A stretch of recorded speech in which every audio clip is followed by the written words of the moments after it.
Vous voulez contrôler le peuple? Il suffit de prédire l'arrivée d'un messie. Et ils attendront. Pendant des siècles.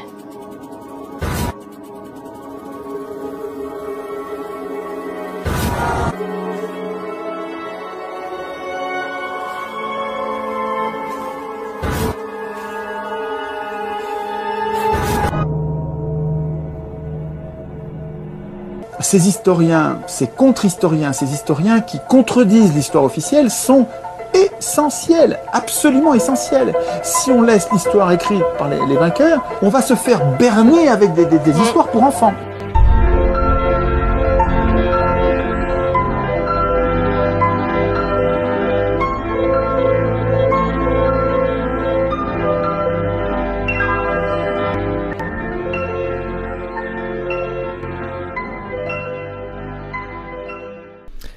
Ah, la Tartarie, aussi méconnue que mystérieuse. Aujourd'hui, sa simple évocation déchaîne les passions. Souvent associée à des images sensationnelles telles que celle-ci, il est difficile de déceler le vrai du faux. Alors on va essayer d'y voir un peu plus clair. Ce sujet, cette thématique, n'a cessé de gagner en popularité ces dernières années. Pour beaucoup, l'impulsion de ce mouvement est due à cet homme, Anatoly Fomenko, de nationalité russe et mathématicien de formation. À partir des années 80, il écrit des essais centrés sur l'idée d'une nouvelle chronologie historique. D'abord centré sur les histoires de l'Antiquité, il se tourna ensuite sur le Moyen-Âge. Il fit le constat de la présence de doublons ou de répétitions dans l'histoire. Son idée est que sur une période de plusieurs siècles, la chronologie des rois et souverains a pu être rallongée, manipulée. Son travail va faire émerger l'idée qu'une période aussi longue que le Moyen-Âge n'a peut-être jamais vraiment existé. Côté francophone, cela va donner naissance à un mouvement nommé le récentisme. Rock Soccer en est certainement l'une de ses figures emblématiques. Sa chaîne YouTube regorge de précieuses informations. Mais ce qui est fou avec les théories récentistes, c'est qu'un pan de plus de 1000 ans a pu être remis en question. Alors que dire de l'Antiquité et ses 3500 ans? De toute évidence, s'approprier l'histoire peut avoir de grands intérêts, que ce soit pour justifier des modèles sociétaux, donner de la légitimité à des mouvements religieux, ou encore, entre autres, s'approprier des territoires sur des terres convoitées. Comme on peut s'en douter, ces théories seront taxées de fantaisistes, rapidement rangées dans la catégorie des complotistes et des conspirationnistes. Mais au-delà d'ulcérer nos historiens officiels, les travaux d'Anatoly Fomenko vont avoir un très large retentissement. Le mathématicien russe est loin d'être le premier à remettre en doute la véracité des récits historiques. En revanche, il a mis en lumière un élément bien méconnu. Au cours de ses investigations, il se plongea en profondeur en direction de sa région de naissance. Et quelle fut sa surprise de trouver nombre d'anciennes cartes très intrigantes. Il y remarqua la présence d'un immense empire nommé la Tartarie, même le plus souvent référé comme la Grande Tartarie. Son territoire s'étend du bord de la Chine, en passant par le nord de l'Inde et de l'ancienne Perse, et alla jusqu'aux portes de l'Europe. Un périmètre absolument colossal. Il fut sidéré de constater que cette immense civilisation était si peu connue du grand public. Encore plus étonnant, il ne comprit pas qu'un empire qui traversa les siècles puisse être représenté ainsi, à l'apparence de nomades, logés dans de piteuses tentes. Quand on fait des recherches sur ce peuple, on y trouve de jolis dessins qui véhiculent l'idée d'habitants peu développés. Pour lui, de toute évidence, quelque chose ne colle pas. Fait troublant, jusqu'au début du XXe siècle, la Tartarie est bien présente aux côtés des autres grandes nations mondiales. Pour lui, l'intention est claire. L'objectif de cette dissimulation est de minimiser l'influence des pays de l'Est pour faire tout reposer sur ceux de l'Europe de l'Ouest. L'onde de choc résultante de ces découvertes fut spectaculaire et son écho ira jusqu'à l'autre côté de l'Atlantique, au pays de l'oncle Sam. Mais la différence, c'est que là-bas, pas d'antiquité, ni même de Moyen-Âge. Bien au contraire, c'est même à partir de la découverte de ce continent que la période des temps modernes sera décrétée. C'est d'abord l'Amérique du Sud qui fut explorée. Puis, les colons arrivèrent dans la partie nord du continent. Pour ce qui est des populations qui s'y trouvèrent, même narration qu'avec les Tartares. Des peuples nomades, équipés de tipis faits de toile, coiffes en plumes et autres qu'allumés de la paix. L'histoire semble se répéter, comme s'il fallait intégrer l'idée que seuls les Occidentaux avaient eu accès au développement et que les autres populations étaient des barbares primitifs. Ainsi, la colonisation suiva son cours. Plusieurs nations européennes s'y installèrent en s'appropriant les territoires. mais le partage des terres finira par s'arrêter. En effet, la guerre d'indépendance qui eut lieu en juin 1775 vit la création d'une nouvelle nation, celle des États-Unis d'Amérique. Les fameux pères fondateurs se réunissèrent pour finaliser la rédaction de la Constitution en 1787. Point perturbant, lors de la signature de cette dernière, le sceau de la franc-maçonnerie y est présent partout. Cette organisation opaque ira même jusqu'à apposer son sceau sur les billets de monnaie de banque du pays. La fin 1700 accouchera d'autres événements, comme celui de la Révolution française en 1789, à l'origine de la Déclaration des droits de l'homme. Elle aussi sera marquée par l'empreinte de la franc-maçonnerie. Il y a de quoi être suspicieux quand on constate que ce groupe élitiste a fortement influé sur l'histoire et donc probablement sa narration.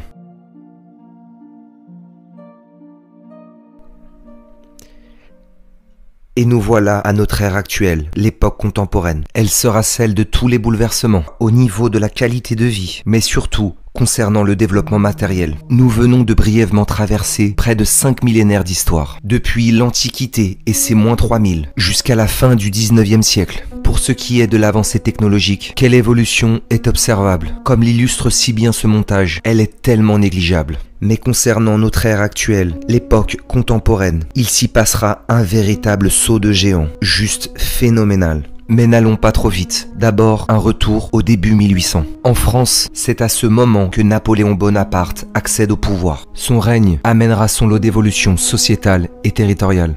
Du côté de l'Amérique, 1800, c'est exactement les tout débuts de la nation états-unienne. Avec la déclaration de l'indépendance, une nouvelle ère est en marche dans cette partie du monde.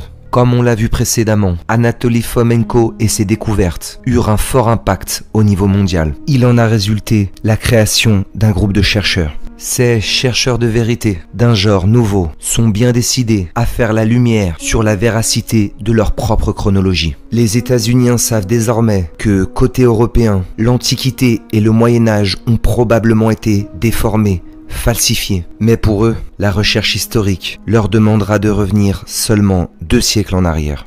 En termes de population, c'est assez simple. En 1790, elle était de 4 millions d'habitants, très majoritairement concentrée sur la côte est du pays, car zone privilégiée des immigrés venus d'Europe. Les investigations vont donc, au départ, se diriger vers cette partie du pays. Pour commencer, forcément, New York. Dès le départ de l'enquête, une surprise. Ils vont y découvrir une ville dense et très bien bâtie, composée d'imposants immeubles, et cela à perte de vue. De très longues et larges avenues. Ils remarquèrent aussi la présence de nombreuses structures s'élevant vers le ciel, le plus souvent des églises, tellement d'églises. De gigantesques bâtisses, espèces de grands temples, romains ou grecs, mais également d'incroyables infrastructures. Les ports y sont innombrables, dispatchés sur presque tout le tour de la ville, l'île principale et ses alentours. Boston va également impressionner par son développement spectaculaire. On y retrouvera les mêmes ingrédients qu'avec New York, chargés de larges immeubles, cathédrales et bâtiments administratifs.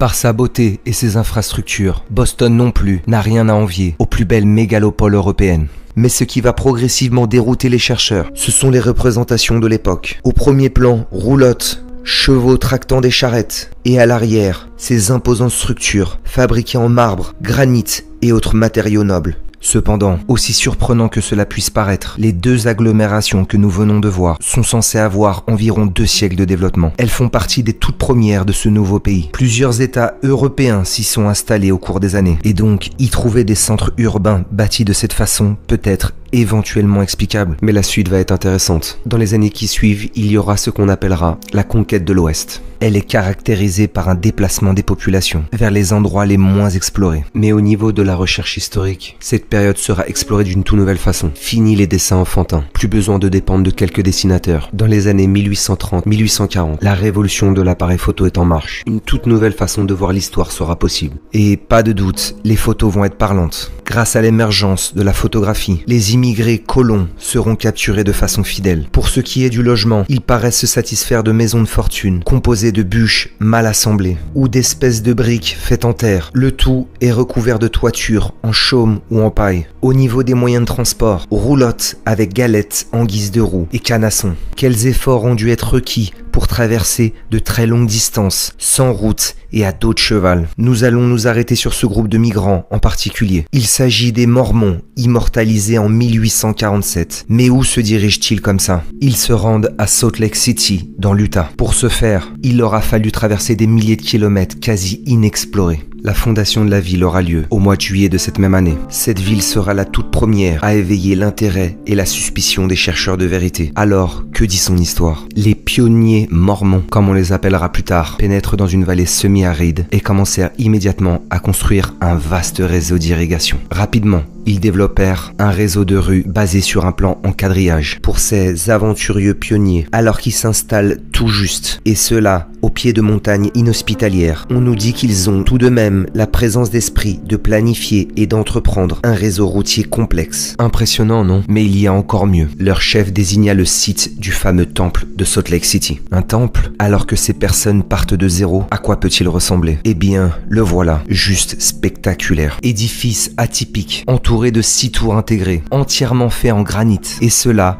même jusqu'aux fondations, enterrés plusieurs mètres sous terre. Un super temple en granit, alors qu'ils doivent tout développer en étant isolés du reste du pays. Et donc comment réaliser de tels projets? Quels moyens sont utilisés pour répondre à de telles ambitions? Les moyens, les voici. Le tractage par les chevaux et la force de quelques hommes. Les équipements utilisés laissent songeurs. Des roues faites de bois si fines, quelle charge pouvaient-elles supporter? Que peut-on attendre d'un peuple si mal outillé? Eh bien, logiquement, leur construction devrait ressembler à ça. C'est d'ailleurs ce à quoi les films de Far West nous ont habitués. Après tout, c'est normal, ce type de construction semble être à leur portée. Or, la réalité est bien différente, car nos Mormons ne vont pas s'arrêter à ce temple et aux infrastructures de base. Tout autour, ça va être une vraie explosion. Une grande structure entièrement couverte, une espèce de belle église en forme de manoir. Et pour le centre-ville, la démesure sera de mise. Grand immeuble sur plusieurs étages, bâtisse cossue aux grandes fenêtres. Les beaux hôtels vont pousser comme des champignons. Également un magnifique opéra, ainsi que ce somptueux hôtel de ville. Rapidement, la ville va ressembler au plus grand centre urbain du pays. Mais lorsque l'on s'éloigne du centre, à l'extérieur, il y a cela. Un genre d'immense complexe type spa posé sur l'eau. Spectaculaire, avec une architecture unique en son genre. Entre autres, il y a aussi cela, l'édifice destiné à la gestion du tout jeune comté. Une véritable splendeur, un chef-d'œuvre, avec tant de détails. Décidément, ces Mormons sont pleins de ressources. Tout cela a de quoi surprendre. Pour un peuple parti de zéro, bâtir si grand, si beau et si vite. Mais, après tout, Salt Lake City n'est peut-être qu'un grand accomplissement isolé pour en avoir le cœur net, en route vers une autre destination qui se situe à l'extrémité ouest du pays, la Californie, avec sa ville emblématique de San Francisco. Particulièrement connu pour être le centre névralgique de la fameuse ruée vers l'or nord-américaine. Le narratif officiel est garni des mêmes ingrédients que pour Salt Lake City, un territoire à la géographie inhospitalière, situé dans une péninsule balayée par les vents, sans eau ni bois de chauffage. La ville manquait de la plupart des infrastructures de base. En 1842, la ville dénombrait 21 résidents. En 1847, sa population était estimée à 459 habitants. Nous disposons d'une représentation datée de 1846. On peut y voir une espèce de campement à peine aménagé. Puis une autre de 1849. Quelques baraquements en plus, des tentes ici et là. Et enfin, 1851, la toute première photo officielle de la ville. Et quelle surprise, il a fallu bâtir rapidement. Mais pourtant, quel résultat? Mais la question c'est, qui sont les habitants qui vont affluer en masse dans la ville? Ce sont les fameux chercheurs d'or. Mais forcément, la venue de ces anciens bagnards et autres personnes à la recherche d'une vie meilleure vont ramener un lot de difficultés. On nous dit que l'anarchie s'est généralisée dans la ville. Les vices se développent, attirant nombre de criminels, prostituées et activités illicites. Donc nous sommes ici, dans un territoire aux conditions rudes, au sein duquel tout le nécessaire manque, et qu'une organisation anarchique, causée par des malfrats présents en nombre. Tout cela va entraver le développement? Oh non, pas du tout. En 1850, l'armée américaine y construit immédiatement un fort massif fait de briques. Une merveille sur plusieurs niveaux, mais aussi un autre fort sur la très connue île d'Alcatraz. Plusieurs grandes structures, mais cela ne s'arrête pas là. Dans les années qui suivent, des dizaines de milliers de personnes arrivent. Nos chercheurs d'or qui, visiblement, disposent d'un goût pour la construction de qualité et d'un très grand savoir-faire, vont avoir besoin d'être logés. Mais pour cela, il va falloir faire appel à des experts. En voici l'un d'eux, Monsieur Lewis, bâtisseur à San Francisco, qui visiblement réserve tous ses talents exclusivement à ses clients. Mais que va construire Monsieur Lewis et les autres? 1857, ouverture du premier hôpital St. Mary's. Effectivement, Plus de planches de bois ici. Puis l'hôpital Saint-Joseph va suivre. Et à partir de là, la liste devient interminable. 1864, un collège dédié à la médecine. Et voici à quoi il ressemble. À l'apparence d'un château perché sur une colline. Rien ne semble arrêter ses habitants. Et puis, en 1863, bien sûr, il nous faut une banque pour la ville. Et avec nos chevaux et nos charrettes, pourquoi pas le faire en marbre, de style néoclassique italien. Et la suite, même scénario qu'à Salt Lake City. Pourquoi pas entreprendre la construction d'un manoir géant au bord d'une falaise. Et le centre-ville, bâtiment cossu, fait de pierre. Il faut construire toujours plus haut, toujours plus imposant. Un immeuble tout entier destiné aux journaux de presse. Ou encore un hôtel dans le centre-ville. Et la gare de la ville, si on ajoutait une tour à la Big Ben pour décorer. Le décalage avec les habitants qui s'y trouvent à son pied est saisissant. Pour la population, rien ne semble avoir changé en termes de développement et de technique. Mais le décor, lui, a radicalement changé. Faisons un rapide résumé de cette histoire incroyable de San Francisco. 1846, l'armée américaine débarque sur ce territoire. Quelques maisons ici et là, 2-3 bâtiments un peu plus développés,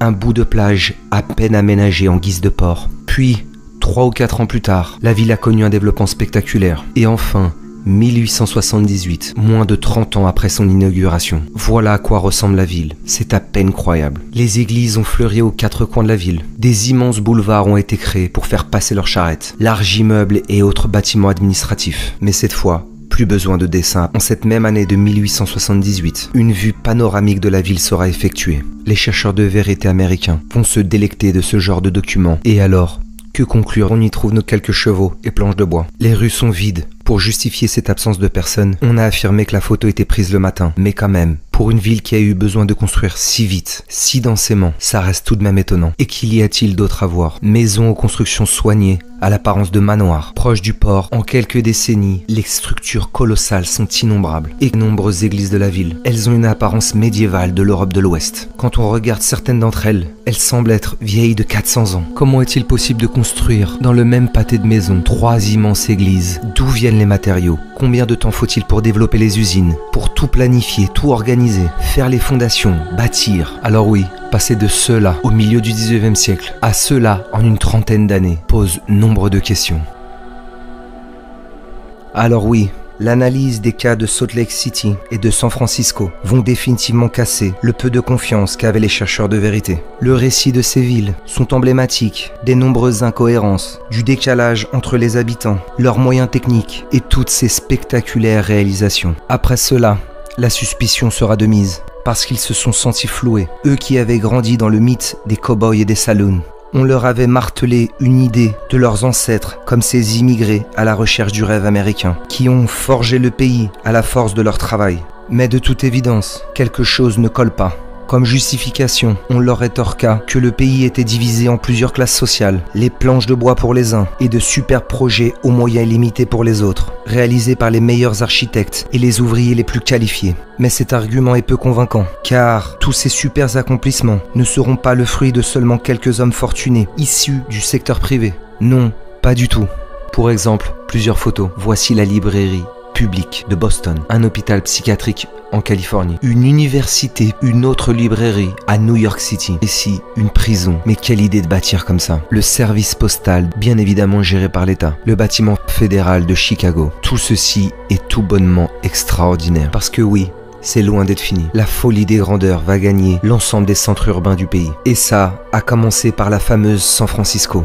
Elle finira avec un centre-ville surchargé, composé de tours somptueuses. À droite sur cette image, l'imposante Central Tower. Elle ira de son hôtel de ville démesuré, avec coupole et multiples colonnes. Ce sera également la même donne pour la superbe Philadelphie, disposant d'une architecture à la conception merveilleuse. Voici Chicago et certaines de ses tours. Le paysage de la cité va progressivement revêtir une apparence surréaliste. Et puis bien sûr, New York City. Toutes les limites y seront franchies. Le côté spectaculaire et fantastique de son urbanisme est juste sidérant.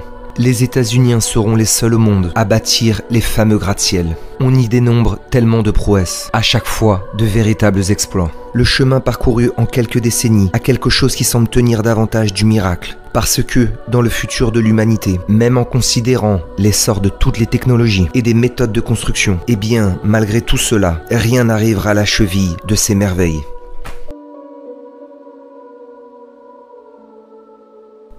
Les chercheurs de vérité des États-Unis d'Amérique vont être stupéfaits par toutes ces découvertes. Qui sont réellement ces habitants de la fin 1800, début 1900? Comment de tels chantiers, disposant de presque aucun matériel, ont pu concevoir les ponts les plus hauts et longs au monde, bâtir de si imposantes structures et atteindre un tel niveau de grâce, des centres-villes littéralement grandioses? Après la prise de conscience, il est temps de se questionner sur les autres éléments qui leur ont été dissimulés. À partir de ce point-là, il ne s'agira plus d'imaginer qu'il existe d'éventuels mensonges, mais de passer l'histoire au peigne fin pour tous les déceler. Grâce aux photos, il est possible d'enquêter en détail, d'observer et analyser en profondeur l'essor du pays, avec notamment la création des infrastructures qui ont permis la bien connue révolution industrielle. Pour commencer, la question des barrages et réservoirs aux États-Unis. Le pays en compte environ 84 000, répartis sur l'ensemble du territoire. Ces réalisations sont colossales et demandent un haut niveau d'ingénierie. L'échelle des constructions va être démentielle. La plupart ont été construits au tout début du siècle dernier et ont été achevés en quelques petites années, mesurant dans certains cas jusqu'à 110 mètres de haut. Structures en béton massif, avec centrale électrique. Certains conçus au milieu de rien, en pleine nature, toujours avec des dimensions spectaculaires et construits en des temps records. De véritables monstres de béton posés sur l'eau, accompagnés d'imposantes structures industrielles. Si les barrages ont pour but de détourner l'eau, mais alors qu'en est-il de son stockage? Pour cela, il y a ce qu'on appelle les châteaux d'eau, utilisant la technique de la distribution sous pression. L'idée est de stocker l'eau en hauteur pour la faire redescendre ensuite. De taille ou de formes différentes, il en existe de tout type de modèles. À l'évocation du terme château d'eau, chacun aura sa propre représentation. Mais pour nos Américains à dos de cheval, le terme château sera pris à la lettre. Comment ça? Ceci est destiné à stocker de l'eau, château d'eau à la ville de Chicago, construit en 1869, d'une hauteur de 55 mètres, alors que c'était seulement le deuxième construit dans l'ensemble de tout le pays. Une œuvre isolée qui est à l'origine d'un fantaisiste? Non, pas du tout. Dans la ville de Milwaukee, en 1873, un autre château d'eau va être conçu, à l'apparence d'une tour tout droit sortie de Disney. Et en fait, quand on se met à chercher, il y en a partout. À Memphis, là, dans l'état de l'Indiana, à Louisville, impressionnant. Des méga cuves dans l'état de Seattle, faits de briques et de pierre, dans l'état de New York, à Détroit, absolument merveilleux. Et puis, il y a la question des canaux. Le pays en compte des centaines, la liste est interminable, traversant d'immenses périmètres. A contrario des fleuves et des rivières, un canal est une voie d'eau artificielle, ce qui signifie qu'ils sont tous creusés par la main de l'homme. Ces œuvres hors normes sont bien méconnues. Il est difficile de réaliser la complexité que cette tâche représente. La plupart ont été entrepris dans le courant des années 1800. Ils peuvent mesurer 50, 70 ou 200 km de long. Certains vont même jusqu'à près de 600 km. L'un des plus connus, le canal Erie, est symbolique de cette histoire hallucinante. D'une largeur de 12 mètres de large, 1,20 m de profondeur. Les hommes qui planifièrent et supervisèrent la construction étaient des novices en géomètre. La tâche fut réalisée à un ingénieur amateur de 27 ans. Il n'avait jamais utilisé d'instrument. Début des travaux, 4 juillet 1817. Date de première utilisation, 4 ans plus tard. Il est difficile d'imaginer la tâche colossale que cela représente. Il faut bien sûr tout creuser, retirer la terre et l'évacuer, puis tout mettre à niveau et consolider le tout. Mais si encore, il ne s'agissait que de ça. Parce que pour ce seul et unique canal de Erie, 32 aqueducs ont dû être construits tout le long de son tracé. En effet, un canal doit être à niveau et demande donc des réajustements constants. Pour cela, il faut donc des aqueducs tels que celui-ci, mais aussi un complexe réseau de structures que l'on appelle des écluses, qui par des systèmes de portes permettent à l'eau de remonter et ainsi permettent au bateau de continuer sa route. Il faudra en édifier plusieurs centaines, mais aucun problème pour notre équipe de choc novice. Tout sera parfaitement fait. Un réseau d'aqueducs et d'écluses sur des centaines de kilomètres, 568 pour être précis. Seulement 8 petites années de construction pour cette merveille d'ingénierie. Et comme si cette tâche titanesque n'était pas suffisante, les États-Unis vont se lancer dans le transport ferroviaire. À partir des années 1820-1830, la nation va entreprendre un réseau ferroviaire gargantuesque. Alors qu'en 1826, la toute première locomotive nord-américaine est conçue, affichant une technologie époustouflante. Ils vont se lancer dans des travaux travaux d'une difficulté exceptionnelle, alors qu'il ne dispose que d'une seule source d'expertise, en génie civil, celle des ingénieurs de l'armée américaine. En quelques années, des dizaines de milliers de kilomètres de rails vont être construits. Bien évidemment, tout comme avec les canaux, leur réalisation demandera des centaines de viaducs, mais également un grand nombre de tunnels, certains traversant des montagnes et des collines, qui les uns après les autres sont considérés comme des merveilles mondiales d'ingénierie à l'époque. Des milliers de mètres de profondeur, à travers n'importe quel type de matériaux. Absolument rien n'arrête notre équipe de choc, équipée de pioches et de calèches tirées par des mules. Et donc, en quelques décennies, près de 130 000 km de rails ont été construits sur l'ensemble du territoire américain. Plusieurs photos vont interroger nos chercheurs. Bien sûr, la présence de si peu d'hommes et les moyens dérisoires utilisés, mais également la quantité de boue et de terre présente sur les clichés. C'est comme si les rails avaient été recouverts d'une couche de poussière. Les photos font penser davantage à une excavation qu'à une construction partie de rien du tout. Un développement sensationnel, n'est-ce pas? Mais ce n'est pas fini, parce que, au milieu de tout ça, d'autres grands bouleversements sont en cours, avec notamment celui de l'industrie automobile. Tout a dû être inventé. Machines-outils, lignes de production, pièces spécifiques. Combien d'ingénieurs ou d'ouvriers ont dû être mobilisés pour cette tâche? Mais ce n'est pas tout. Il existe l'important travail autour des transports maritimes, à une époque où c'était le seul moyen de se rendre d'un continent à l'autre. Une fois de plus, cela nécessite une logistique énorme, des connaissances techniques spécifiques et divers aménagements colossaux. Créer de nouveaux ports, adaptés aux bateaux géants tels que le Titanic, tout cela nécessite des efforts extraordinaires. Et s'il y a un domaine qui a demandé de totalement innover, c'est bien celui des zeppelins et autres dirigeables volants. La taille des usines et des infrastructures sont tout bonnement phénoménales. Quand on voit leurs échelles faites de bois et quand on imagine qu'ils ne disposaient d'aucune machine sans fil, tout ceci est bien impressionnant, voire carrément incroyable. Tous ces méga chantiers devraient mobiliser l'ensemble des ouvriers du pays, n'est-ce pas? Mais non.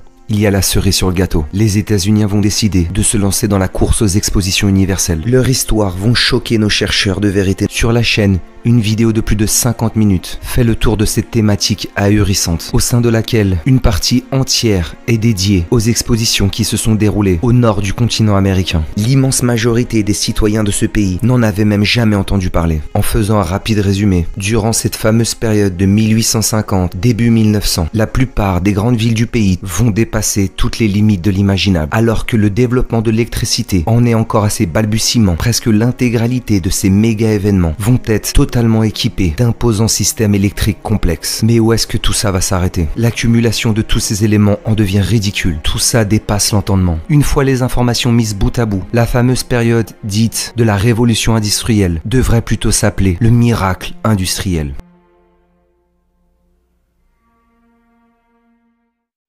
Mais comment peut-on rationnellement expliquer des développements éclairs tels que cela? Pourquoi une jeune nation, si fière de ses cow-boys et de son passé de pionnier, maintienne toutes ces informations totalement inconnues du grand public? Et rien n'est valorisé, rien n'est enseigné, mais un des éléments qui vont pousser les chercheurs à accentuer leurs investigations, c'est réellement les expositions universelles. Mais d'ailleurs, que sont-elles devenues? Eh bien, elles ont minutieusement été effacées, une par une, au sein de l'ensemble des événements qui ont eu lieu sur plusieurs décennies. Aucun n'ont survécu. L'intégralité a été démantelée pièce par pièce. À nouveau, la narration officielle paraît illogique. Pourquoi ce jeune pays se donnerait tant de mal dans ces événements pour finalement ne rien garder? Les défenseurs de la doxa officielle affirment que les expositions étaient dès le départ temporaires et donc faites dans des matériaux tels que le plâtre ou le bois. Les quelques rares survivants, comme le monument aux Beaux-Arts à San Francisco ou cet immense palais, aujourd'hui musée des sciences à Chicago, ne semblent avoir rien de fragile. Mais quand bien même, comment justifier la suite? Parce que les expositions ne seront pas les seules à subir ce sort. Ce sera le cas de nombreuses gares, comme ici dans l'Ohio, seul un bout de la façade demeure. Ou encore pour le cas de la spectaculaire gare de Boston,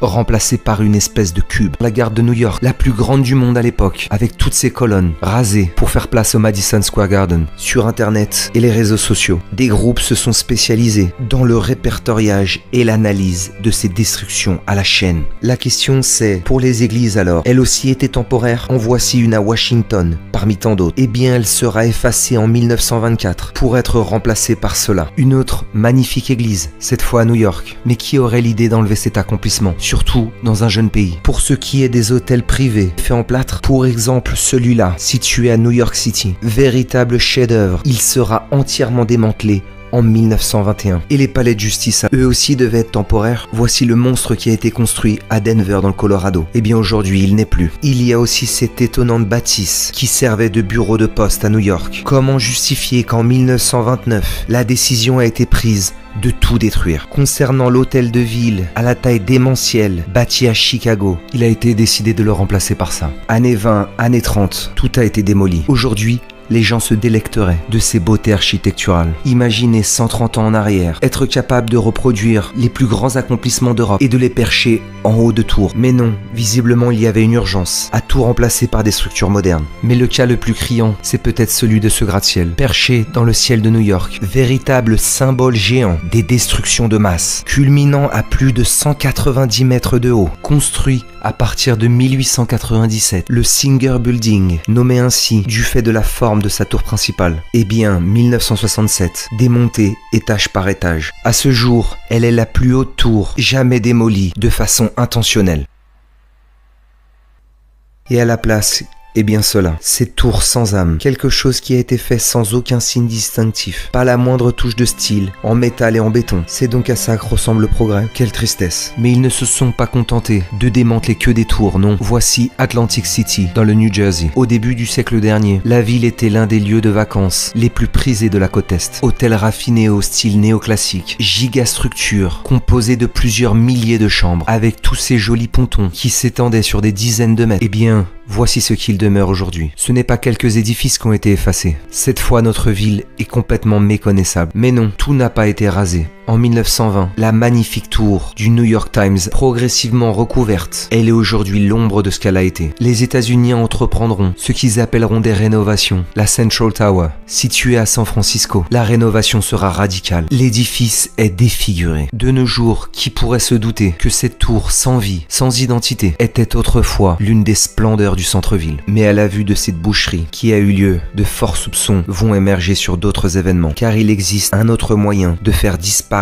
les traces d'un passé difficilement explicable. Il s'agit du feu, d'immenses feux, aux quatre coins du pays. D'imposantes structures vont partir en fumée. Dans certains cas, il s'agira même de palaces constitués de métal et de verre, et pourtant visiblement pas à l'abri de la destruction des flammes. Mais il n'y aura pas seulement que les bâtiments qui subiront le feu, mais dans de très nombreux cas, des villes entières. Les États-Unis d'Amérique ont connu un nombre considérable d'incendies ravageurs. Presque aucune ville ne sera épargnée par ce phénomène. Le nombre et l'échelle de ces incendies vont laisser perplexes nos chercheurs de vérité. Certains seront particulièrement marquants. Sur ce cliché, Baltimore en 1904, à l'arrière des édifices majestueux et au premier plan, de la pierre réduite à l'état de gravat. Mais quel genre d'incendie peut transformer de la brique, du béton en si petits morceaux? Les immeubles sont comme éventrés. Seules quelques parties tiennent difficilement debout. Baltimore demeurera l'un des cas emblématiques de cette épidémie d'incendie. Sur ce panorama, la ville de San Francisco, les traces de destruction sont frappantes. Une grande partie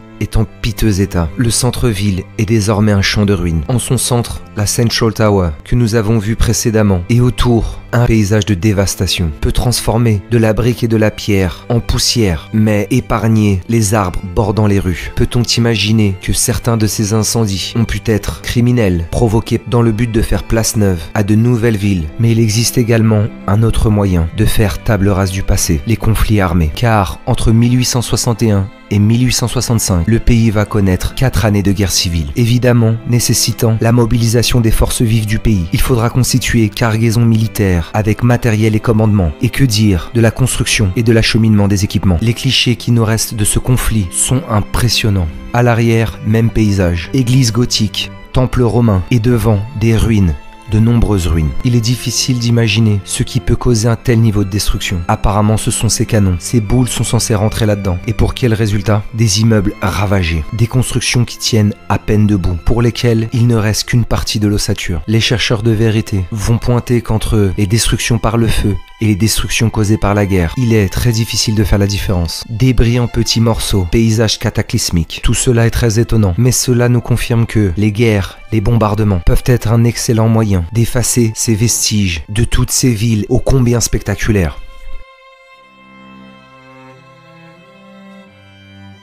Dans bien des endroits des États-Unis, les villes sont désormais inintéressantes. Absence d'harmonie ou d'identité. Les centres urbains sont majoritairement composés de parkings ou d'immeubles froids. Il est maintenant presque impossible de différencier un endroit d'un autre. Cependant, des choses n'ont jamais été touchées. Il s'agit des fameux Capitoles, ces imposantes structures qui ont été à l'origine de la toute première vidéo sur la chaîne, avec ce merveilleux édifice réalisé dans l'Iowa, sa coupole en or, entourée de 4 dômes. Mais il n'y a pas que lui. Pour ce qui est de la ville de Salt Lake City, située dans l'Utah, l'État se dotera d'un autre bâtiment d'exception. Et alors, la ville de San Francisco, localisée dans l'État de la Californie, cet État en fera de même, avec une imposante structure. Chacun des États ira de sa réalisation à couper le souffle. Tout cela est simplement extraordinaire. Cette fois, c'en est trop pour nos chercheurs de vérité états-uniens. À la lumière de toutes ces nouvelles informations, les chercheurs vont commencer à assembler les pièces du puzzle. En effet, tous ces édifices ont plein de points communs, des éléments que l'on retrouve partout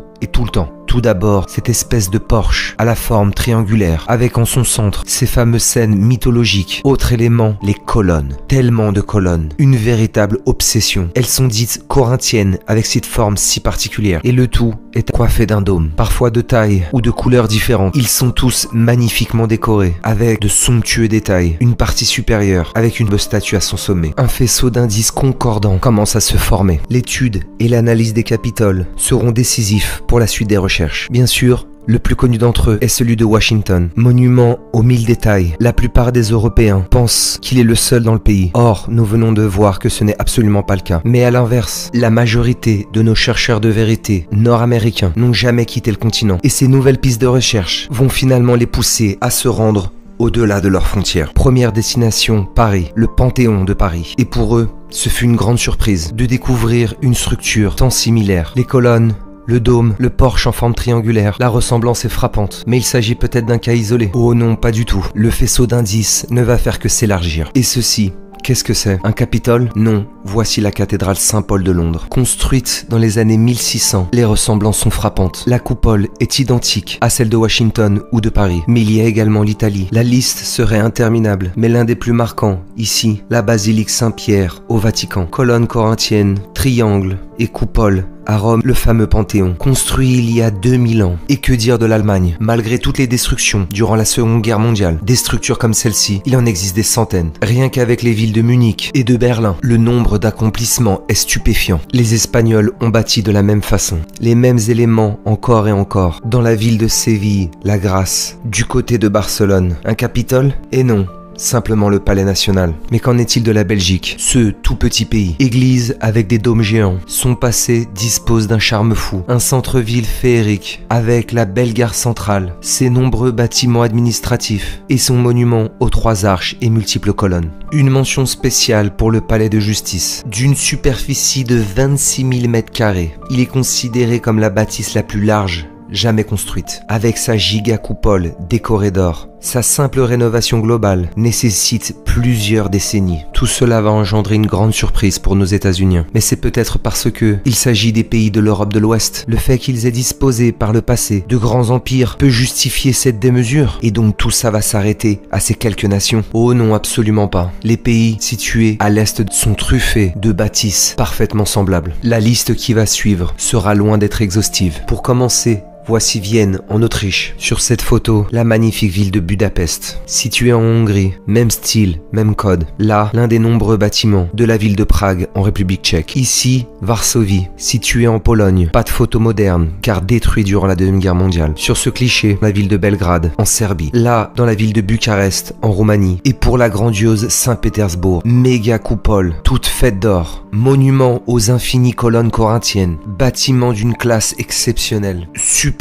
immeubles aux statues géantes. La Russie est loin d'avoir à rougir face à ses voisins de l'Ouest. Mais il y en a d'autres. Sur cette photo, Zagreb en Croatie, Sofia en Bulgarie et les 4 pays scandinaves alors. Même chose? Oui, ce dôme extraordinaire situé à Copenhague, au Danemark, Oslo en Norvège. Un palais à Stockholm, en Suède, à Helsinki, en Finlande, une église, ses colonnes, son porche triangulaire et ses multiples dômes. Waouh, tout ça commence à faire beaucoup. Alors bien sûr, il y a de nombreuses justifications. Parce que pour expliquer que sur toute l'Europe, du nord au sud, de l'Est à l'Ouest. Tous les pays ont été capables de réaliser ces merveilles. Tout le monde aurait pu bâtir de la même façon, sans tenir compte des techniques de construction très limitées, des nombreux conflits et guerres, ou les ravages dus aux épidémies. On nous dit qu'il ne s'agit que d'une mode débutée au moment de la Renaissance et qui a continué jusqu'au début 1900. On nous parle d'art baroque, néoclassique, et qu'il s'agit d'un phénomène qui s'est cantonné uniquement à l'Europe. Est-ce que tout cela est bien vrai? Eh bien, pour ne pas faire de suspense, non, pas du tout. Lorsque l'on se rend aux frontières du vieux continent, en direction de l'Est, on se retrouve aux portes de l'Asie de l'Ouest, avec comme premier pays la Turquie. Et une fois de plus, même façon de bâtir, immeubles splendides, au style néoclassique. Au sud de la Russie, la Géorgie et l'Azerbaïdjan, le Turkménistan, entre autres. Mais ces nations-là disposent des mêmes vestiges. Là, la Géorgie, le Kazakhstan, le Turkménistan. Au milieu de pays désertiques, on retrouve des colonnes et des coupoles partout. En dessous des nations de l'Asie centrale, le Moyen-Orient, avec la nation iranienne et ses imposantes bâtisses, mais également le Pakistan, structure massive et si bien bâtie. Continuons le périple en direction de l'Asie du Sud. Pour la grande nation indienne, il y aurait de quoi faire une vidéo entière, avec ses gares spectaculaires, ses grands hôtels si bien travaillés, le nombre de palaces immaculés et ses églises, tellement d'églises, si imposantes, toutes plus stylisées les unes que les autres. Mais pour les nations aux alentours, c'est la même donne. Entre autres, voici le Cambodge, le Népal, le Bangladesh ou encore ici le Sri Lanka, stupéfiant. Mais continuons à nous éloigner en direction de l'Asie de l'Est. En Chine, des vestiges de l'époque coloniale demeurent. Fait étonnant, voici Shanghai en 1920. Impossible de dire que nous nous trouvons dans l'Empire du Milieu. Le panorama laisse penser aux villes européennes, voire états-uniennes. À Hong Kong, la spectaculaire banque de la ville et l'hôtel de ville avec son porche triangle et sa coupole. L'île de Taïwan regorge également de bâtisses imposantes. Certaines sont raffinées et élégantes. Au Japon, architecture classique européenne. Belle construction en briques au centre-ville, superbe gare et une espèce de château féerique. Mélange des genres à la conception unique et encore plus spectaculaire. On pourrait croire qu'on se trouve dans une région des États-Unis, mais pourtant nous sommes bien en Asie, à Singapour. Et là, ça devient carrément dingue. Corée du Sud, grand bâtiment qui a été rasé. Et dans le même pays, voici ce que l'on nous présente comme une université. À l'avant, imposantes colonnes pour décorer la façade. Et à l'arrière, cathédrale construite en Europe au Moyen-Âge. Non, une église construite en Corée du Sud. Mais si on redescend, il y en a d'autres. Ces îles au milieu de l'océan, les Philippines, une église avec son dôme, ou encore celle-ci, magnifique, à Jakarta, en Indonésie. Et si on continue vers le sud, nous arrivons aux portes de l'Océanie, le continent le plus éloigné du monde, avec la terre de la Nouvelle-Zélande. Au 19e siècle, il fallait de longs mois pour se rendre là-bas. Son histoire est véritablement fascinante. À peine arrivés, les colons se sont mis à bâtir de cette façon. La ville de Dunedin en est un exemple frappant. À peine quelques milliers d'habitants, des charrettes, et voici la mairie de la ville. À côté, une église gothique, magnifique œuvre, et ce style si particulier. Des structures en forme de château, la gare de la toute petite ville, et des bâtiments administratifs impressionnants. Cette photo en noir et blanc, car il a été détruit. Pourquoi la Nouvelle-Zélande, si isolée, détruirait de tels types de constructions? Mais sur cette île, il y a également des petits villages, au sein desquels on a construit des églises comme celle-ci, des demeures extraordinaires parties en fumée. Et il y a la petite ville de Oamaru,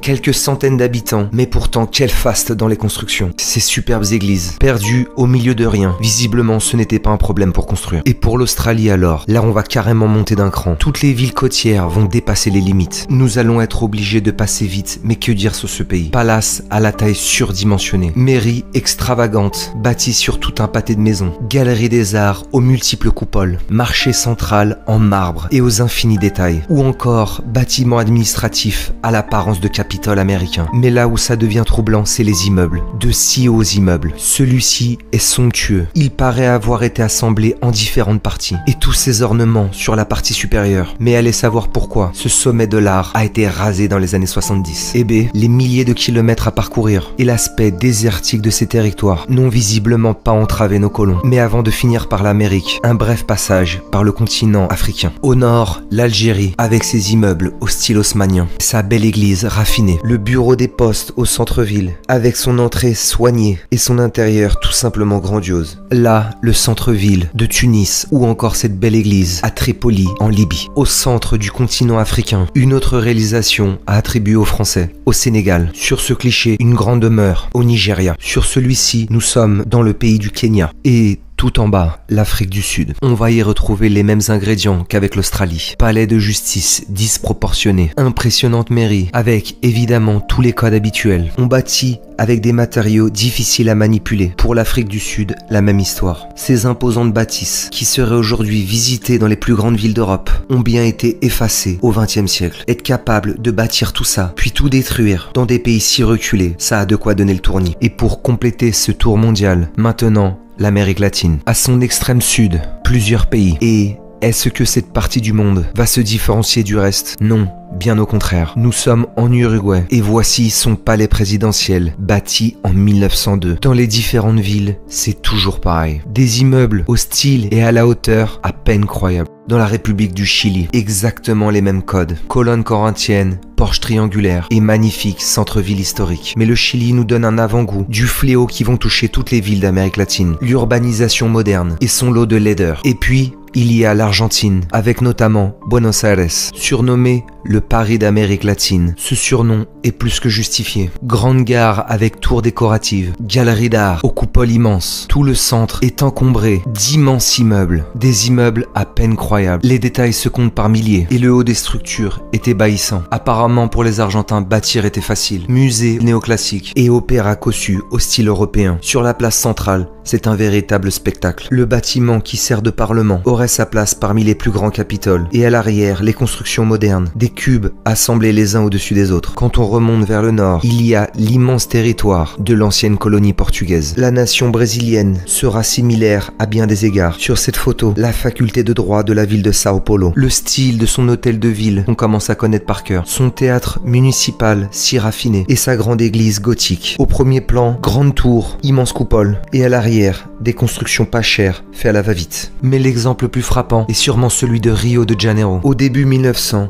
le centre-ville est stupéfiant. Au cœur de la ville, l'avenue centrale regorge d'incroyables structures. Chaque immeuble est bâti avec un soin exceptionnel. Il y a quelque chose de féerique dans cette ville. À l'époque, elle se trouve aux côtés des plus belles de ce monde. Mais de nos jours, il s'agit d'un lointain souvenir. Seules quelques-unes des structures ont survécu. Pour le reste, c'est une véritable boucherie. L'avenue centrale de Rio est aujourd'hui une laideur sans nom. Du métal, du verre, du béton, aucun détail. Rien, ou presque, ne résistera à la folie dévastatrice. Dans les années 50-60, comme pour le Sénat de la ville de Rio, allez savoir pourquoi, mais il y a eu une urgence à effacer ce glorieux passé. Pour les pays frontaliers, le faste sera moindre, mais tout de même. Au sein de la très modeste Bolivie, architecture raffinée dans la ville de La Paz, ou superbes bâtiments au sein de sa capitale, Sucre. En ce qui concerne le Pérou, il y a aussi de quoi surprendre. Voici l'immense palais de justice de Lima, qui est une reproduction de celui de Bruxelles, en Belgique. Rien que ça. Entre autres, un palais des arts au style Renaissance italienne, ou encore cette vieille et belle église dans l'ancienne capitale de Cusco. En Équateur, on va retrouver des cathédrales au style gothique moyenâgeux. Pour la Colombie, de grandes églises au sein de régions vallonnées et très difficiles d'accès. Dans ce pays, l'une des plus connues est celle-ci, bâtie au milieu de rien, en pleine nature, et intégrée à un magnifique pont qui relie deux vallées. Mais quelle idée de bâtir comme ça et ici. Et enfin, pour finir, l'Amérique centrale, notamment composée de plusieurs îles, au sein de la mer des Caraïbes. Voici Puerto Rico et son palais présidentiel. Imposante structure traversée par plusieurs colonnes. Là,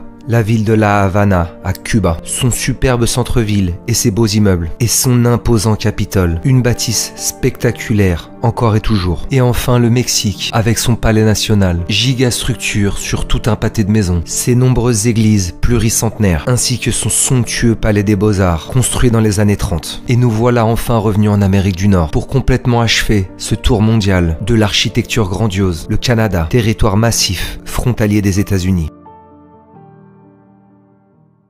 Pour cette dernière destination, on va y aller point par point, parce que dans ce pays, on va y retrouver toutes les incohérences de notre passé. Forcément, il y a cette fameuse architecture. On va en retrouver tellement, mais alors vraiment, que ça en devient ridicule. Également, il y a le facteur lié à la topographie de ces territoires si spéciaux. Grande difficulté d'accès, nature imposante et bien sûr le climat, subissant de longs hivers extrêmement rudes qui devraient, de toute évidence, entraver le développement. Pourtant, ce n'est pas ce que l'on va constater. Il y a le point concernant les habitants de l'époque, surtout les clichés à notre disposition, la même impression d'un peuple à peine sorti du Moyen-Âge. Dans la deuxième partie du 19e siècle, ils possédaient des moyens techniques rudimentaires, mais pourtant, on les retrouve au milieu d'imposants décors, avec les moyens dont ils disposaient. Ce type de construction paraissent à leur portée, mais pas plus. Or, que voit-on? S'agit-il d'une ville européenne qui a traversé des centaines d'années de construction? Non. Voici Québec, édifié il y a seulement quelques dizaines d'années. Et concernant l'ensemble des infrastructures de base, y a-t-il des preuves? Absolument pas. Nos belles photos avec ces quelques travailleurs, aucune preuve des super constructions à échelle géante qui vont avoir lieu. Dès 1857, des milliers de kilomètres traversons l'ensemble du territoire. Le pays est entièrement équipé d'un réseau ferroviaire complexe. Eux aussi iront de leur système de canaux tentaculaires, creuser le sol, le consolider. Aucune difficulté pour eux, semble-t-il. Et ensuite vient le temps de l'extravagance. Nous sommes en 1863, à Toronto, au Canada. Les premiers colons arrivent à peine dans le pays. Quelques dizaines de milliers d'habitants. Et si on se mettait à bâtir une fantastique gare, entièrement faite en marbre, 3 tours avec un clocher central. Et après, si on bâtissait un château-hôtel, le château Frontenac, construit en un an, perché sur une colline entièrement fortifiée. Ce monstre demeure comme l'un des plus grands édifices de ce monde. On va se lancer dans des immeubles impressionnants sur des dizaines d'étages. Et pour les politiques du pays, pour qu'ils puissent se réunir, il faut bien construire ça. La province du Québec en fera de même avec son parlement. Une vraie merveille. Et juste parce que une photo vaut plus que de longs discours. Datée du 12 octobre 1915, une machine à vapeur a bien fait son apparition pour remplacer quelques chevaux. Mais tout de même, quel miracle! Autre élément intrinsèque au continent américain, la destruction. Tellement de destruction. Tous les clichés qui sont en train de défiler ont subi dans le courant du XXe siècle, plus précisément dans les années 50-60, une destruction méthodique et définitive. Toujours les mêmes questions. Pourquoi s'attaquer à ça? Qui peut avoir l'idée de tout détruire? Pour finir, voici le Parlement canadien. La nation canadienne dispose vraiment de tous les ingrédients de la recette de l'aberrant. Construit dans la ville de Toronto, alors que seulement une trentaine de milliers d'habitants y résidaient. À la fin de la décennie, les travaux de cette merveille commencèrent. Et le résultat, en quelques années de travaux, juste époustouflant. Mais malheureusement, aucune photo en couleur. Pourquoi? Car en 1916, le Parlement a pris feu. Et donc, pas le moins du monde, dévasté par cette perte. Le Parlement est passé de ça à cela. Waouh! Quelle résilience, quel accomplissement. Comme ils étaient lancés dans le processus de reconstruction, ils ont développé 2 immenses complexes faits de plusieurs bâtiments reliés les uns aux autres. Et à l'arrière, au style gothique, tout simplement spectaculaire. Et bien sûr, cette tour, une tour grandiose, apparemment aucune limite pour nos Canadiens. Alors, que conclure de tout ça? Dans le courant des années 2000, toutes ces informations auront l'effet d'une bombe. Cela découlera sur un besoin de redéfinir entièrement l'histoire planétaire. Parce que si l'on regarde uniquement l'histoire des États-Unis, avec la fameuse révolution industrielle, tout ça peut être éventuellement justifiable. Et concernant l'Europe, le miracle des cathédrales et autres bâtiments géants, avec sa très longue histoire, ça pourrait pourquoi pas passer. Mais lorsque l'on pousse les investigations en direction de l'Asie, de l'Océanie, du continent africain ou encore de l'Amérique latine, cela devient troublant, déroutant, voire impossible. Mais ce qui va définitivement enclencher un mouvement qui ne pourra plus être arrêté, c'est ça. Dans le pays de la Jordanie, creuser ou excaver de la roche, on ne sait pas vraiment. Dans l'une des régions les plus arides et isolées du monde, encore et toujours les mêmes codes, la même façon de bâtir, perdue aux confins du monde, mais aussi du temps. Ici, l'Empire grec, âgé de près de 3000 années. Il y a évidemment l'Empire romain, vieux de plus de 2000 ans. Et sur cette photo, localisé en Tunisie, présent dans le sud de la France et dans tant de pays, jusqu'à l'Arménie. Mais on retrouve les mêmes traces, les mêmes constructions, jusqu'en Syrie, au sein de l'ancien empire du Liban, mais également dans les vieilles civilisations irakiennes, voire même enfouies dans la roche, au cœur de vieilles civilisations, ici, en Turquie. Tous ces éléments ne peuvent concorder vers qu'une seule et même direction, celle d'un empire mondial, étalé sur l'ensemble de la Terre, reconnaissable aux 4 coins du monde, et à toute époque. Rappelons-nous, pour les chercheurs de vérité nord-américains, quel était le point de départ de cette folle remise en question de l'histoire globale? Cet homme, Anatoly Fomenko, par son travail, le mathématicien russe, a ouvert une brèche. Il a fait naître l'idée qu'il est possible qu'il y ait d'énormes mensonges dans nos récits historiques. Il a mis en évidence que des pans entiers pouvaient être effacés. Avec la mise en lumière de la dissimulation de l'immense empire de Tartarie, pour les nouveaux chercheurs de vérité anglophones, cette énigme planétaire ne pouvait avoir qu'un seul nom. Ce phénomène, ce tout nouveau paradigme, s'appellera Tartaria. Désormais, l'architecture spectaculaire de la planète s'y verra associée. À présent, Tartaria sera le nom de code, ce qui permet de lier, de définir plus clairement ce qui est inexplicable. À partir de maintenant, l'étendard de Tartaria sera brandi comme symbole des trop nombreuses incohérences de notre passé. Et il viendra un moment où il faudra exiger des réponses. Comment est-il possible de retrouver la même architecture partout et tout le temps? Qu'est-ce qui justifie qu'aucune des photos de construction ne soit convaincante, qu'un grand nombre d'entre elles paraissent manipulées? Comment expliquer le fait que l'architecture moderne soit si déconnectée de la splendeur d'antan? Plus on creuse dans notre histoire, plus le narratif officiel s'effrite. Dans notre enfance, l'éducation étatique ne nous a laissé transparaître aucun doute sur notre monde. Notre esprit critique n'était pas assez développé pour remettre en question quoi que ce soit. Mais ça, c'était avant. Napoléon avait raison. L'histoire n'est peut-être qu'une suite de mensonges sur lesquels nous nous sommes accordés. Tartaria est potentiellement la clé qui nous libérera de leur prison de l'esprit. Si notre passé est falsifié, alors il est possible que notre présent soit tronqué, corrompu, mais notre futur est entre nos mains, ou plutôt nos consciences.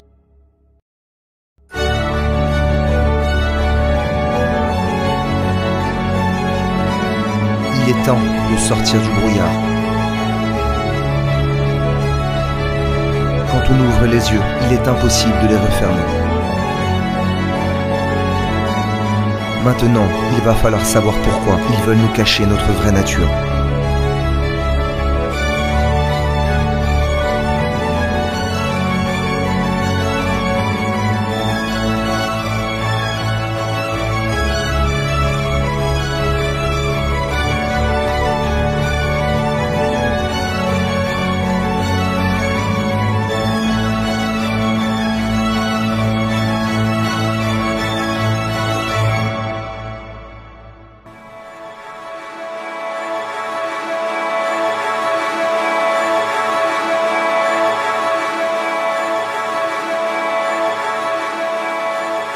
Merci d'être resté jusqu'au bout.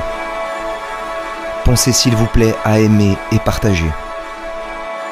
Chaque minute de vidéo nécessite environ 3 heures de travail.